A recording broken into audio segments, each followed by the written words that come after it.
You know the feeling, right? It's late, maybe 11 p.m. You're scrolling through your phone, telling yourself, tomorrow. Tomorrow's the day I'm going to change everything. Sound familiar? Well, let's talk about a guy named Abe.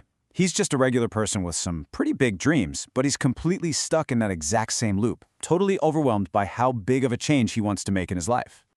This was basically Abe's promise to himself every single night. He was going to join the gym, he was going to eat healthy, he was going to finally start working on that startup idea. And it was all going to start tomorrow. But, as I'm sure a lot of us know, that tomorrow just never seems to show up. The pressure to do this massive, life-changing overhaul is just too much, and it leads to doing nothing at all. So, what changes? Well, one day a friend hands him a book that would completely flip his entire way of thinking. That book was Atomic Habits by James Clear. Now, Abe was pretty skeptical at first. He was expecting the same old motivational talk. But what he found inside wasn't about making these huge, dramatic leaps. Nope. It was about the incredible, often underestimated power of tiny, almost invisible changes. And this gets us to the absolute core idea of the book, Atomic Habits. Think about it. What's an atom? It's the smallest possible unit. So atomic habits are these actions that are so small they feel almost insignificant. But, and this is the magic part, when you repeat them day in and day out, their impact starts to compound, leading to some truly remarkable results. It's a complete shift away from that go big or go home mindset. Okay, so what does this look like in practice?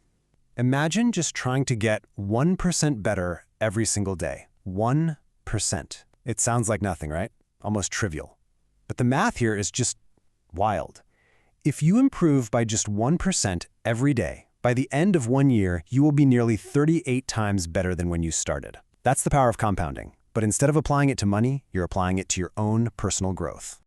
So Abe decides, all right, I'm going to try this. Let's run a little experiment. No huge goals. He just committed to 5 minutes of stretching every morning. That's it. And yeah, at first it felt kind of awkward, maybe even a little pointless. But the goal wasn't to be perfect. The goal was just to be consistent. And soon enough, that 5 minutes of stretching turned into 10. Then he added 10 minutes of reading. Then he started writing down 3 tiny little goals for the day. He was building real momentum. And this brings us to one of the most powerful ideas from James Clear. Habits are the compound interest of self-improvement. Think about it. Just like putting a little money in a savings account, your good habits start to compound. Every small effort, every tiny good choice you make, it just grows and grows over time.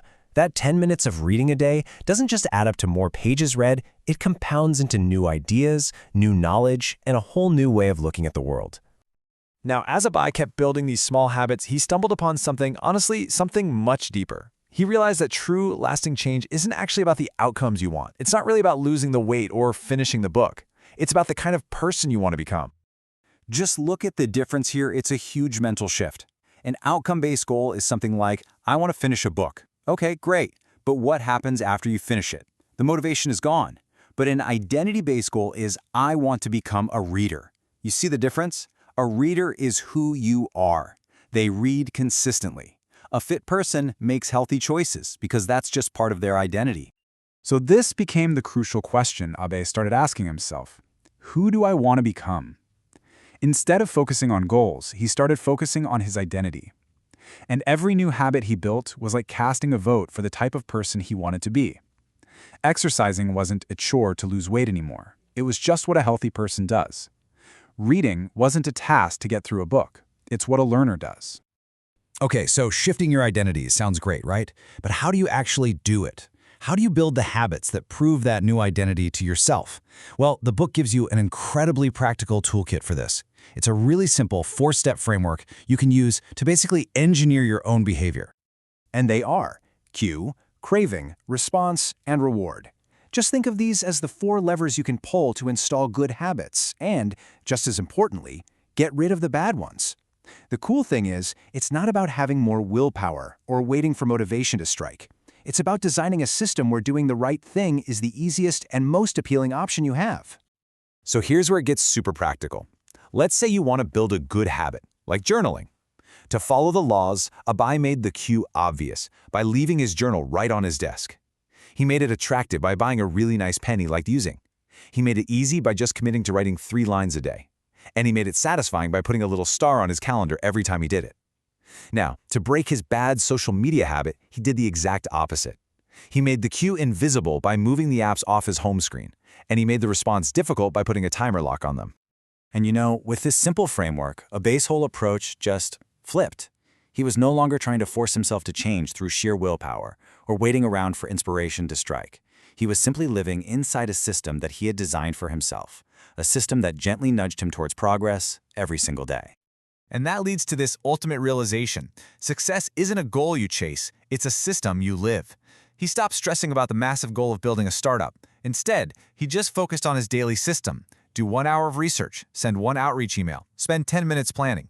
He started to trust that if he just followed the system, the results would eventually take care of themselves. And I think this is the most crucial lesson Abe learned. It turns out you don't need to feel motivated to act. What you really need is clarity on what the very next small step is, and then the consistency to just take that step. His system gave him that clarity. All that pressure to change just vanished, and it was replaced by this quiet confidence in his process. Look, Abe's story isn't about becoming some perfect, superhuman person overnight. It's about the quiet but profound power of starting ridiculously small, focusing on who you want to become, and then building a system that makes your progress almost inevitable. So the question isn't, how can I change my entire life tomorrow? The real question, the only one that matters is, what's the one tiny thing you can do to get just 1% better today?